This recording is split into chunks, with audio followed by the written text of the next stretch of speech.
going to discuss that in a moment with the panel, but I want to get to some other local issues as well.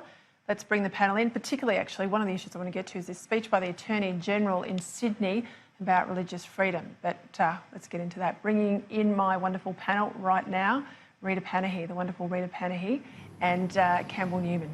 Thanks very much for your time. I want to get straight into it. Rita, before we get into some other issues, what did you make of that? I've been following the Tavistock Centre pretty closely. The circumstances there's been a raft of resignations, this push to put kids into drug therapies while they're just musing about their gender. A 400% increase in 2 years. Pretty extraordinary stuff. And disturbing stuff, and the hostility towards anybody who questions any aspect of this, whether it's the long-term impact of the drugs used on children, whether it's the enthusiasm to transition kids who perhaps aren't ready to make that lifelong decision. The hostility is just extraordinary. Just to characterise anybody who questions this as some sort of bigot or transphobe is mindless.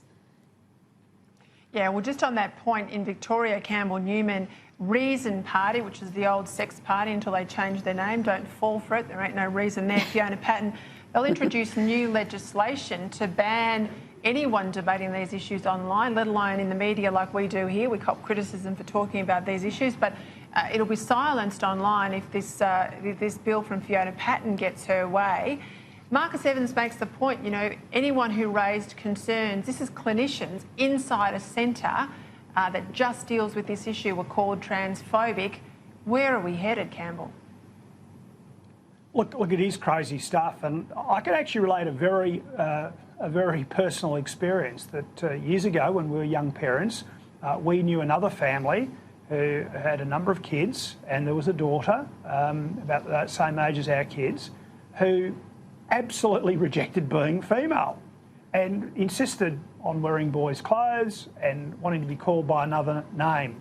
I've got to tell you that that young woman has grown up, is very happy being an attractive young woman and living that life, but at the time was convinced that she wanted to be a boy. Now, yeah, I've seen it firsthand, and just imagine if the parents had drunk the Kool-Aid or some social worker had intervened and sort of kept the parents at bay. Just ridiculous. So the idea that these things shouldn't be challenged and there shouldn't be a debate is outrageous, and it clearly smacks again of other people's sort of agendas and to push a particular point of view and shut down debate. Right, I want to move on to some other issues. Today, the Attorney-General, Rita, released draft legislation in relation to religious freedom. A shield, they're calling it, not a sword. So it's not a positive right to religious freedom. It's a protection for people who feel their religious freedom has been negated or threatened.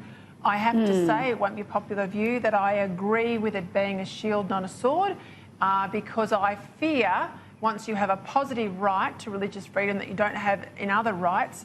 Not all religions, I have to say, are equal, and not all faiths or belief structures that tag themselves religion are religions either. But Rita, what's your view?